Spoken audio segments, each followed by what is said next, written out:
মুসা আলাইহিস সালাম তো একটু বললাম না ফিজিক্যালি খুব স্ট্রং ছিলেন, থাকে না বডি বিল্ডার, সামনে গিয়ে কথা বলে সরো পানি দিতে দাও, তখন মানুষ একটু মূল্যায়ন করে না।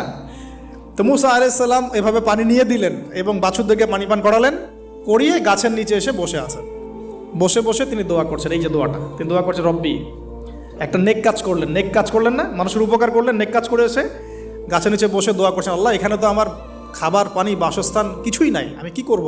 রব্বি ইন্নি লিমা আনজালতা ইলাইয়া মিন খায়রিন ফকির, রব্বি ইন্নি লিমা আনজালতা ইলাইয়া মিন খায়রিন ফকির। আবার বলেন, রব্বি ইন্নি লিমা আনজালতা ইলাইয়া মিন খায়রিন ফকির। অর্থ হচ্ছে, হে আল্লাহ, তুমি তোমার পক্ষ থেকে আমার উপরে যে নেয়ামতগুলো দিবে, আমি এর জন্য ফকির হয়ে বসে আছি।